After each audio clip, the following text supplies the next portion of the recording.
Have you ever heard of the Woohoojin over-aim drill? Some people live by this drill and say it's the reason they ranked up or improved their aim significantly.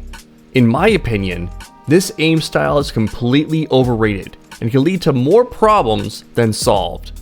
For context, here's the drill in practice. The next benchmark is the over-aiming drill from the original video on medium difficulty.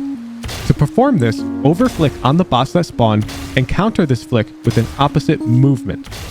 Using a sheriff and only firing one bullet per bot, you must be able to score at least 20 on this. The idea behind this drill is to prioritize movement as the main factor to your aim, and this I can fully agree with. Movement should be 90% of why your shot is hit on the enemy, while the last 10% is on a slight micro adjustment. However, what this drill fails to address is crosshair placement. You see, the practice of doing this drill religiously leads to one fatal flaw: muscle memory. And unless explained to a T, will lead to the issue of the student placing their crosshair too deep into the wall, exposing themselves on the peak, and getting them shot. When he peeks like this angle over here, he puts his crosshair here and then runs out. And I'm like, that's literally like what Woohoojin was telling people to do for like over-aim drills and stuff. Is that bad? Pretend this student is peeking this threat. This person doesn't exist, there's a person right here. And you ran out into the open and you're exposed to them, but your crosshair's here. You would have your target here, your bot, and he would tell you to put your crosshair here and then run into it. So what ended up happening was people took that literally and trained that.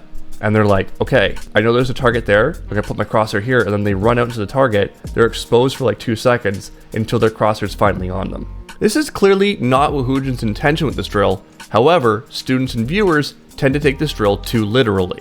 So now the million-dollar question: what drill can I use to replace the over-aim drill? I've always been a firm supporter of my drill, mass. Mass is a drill like the over-aim drill that prioritizes movement without the fallback issues of over-aim. Each letter represents a step in the process: move, aim, stand still, and shoot. You have to complete each step successfully before you can shoot your target. Movement consists of the Miyagi method, avoiding conflict by living as long as you can, avoiding shots, and basically making your opponent frustrated beyond belief. Our goal here is to become more difficult to hit, and in real gunfights, being able to move actively is incredibly important. We want quick changes of directions. Now, as weird as it may sound, standing still like a KJ turret is not what you want in this game. Once you've managed to live a few fights longer than 3 seconds, you're starting to get a hang of it, and you've earned a check mark on the letter M. Now, we move to aim. Aim is the micro adjustment we need to keep the crosshair on the target or head. To get consistent results with gunfights, we need to marry our movement with our aim. We make ourselves hard to hit with our movement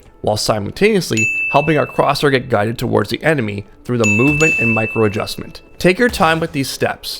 The more time you spend, the cleaner and faster this becomes. Once you have your aim on the target, you have earned the right to stand still. This, along with shooting, is the easiest steps, but must be earned.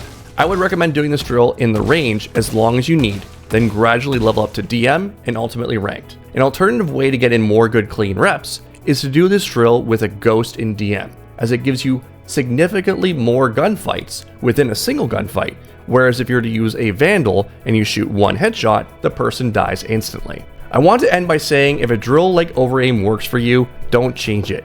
But it's important to list the possible risks of any content you see online and question it before taking it as gospel. Open your mind to multiple perspectives and continue to be curious. Looking forward to seeing you in game.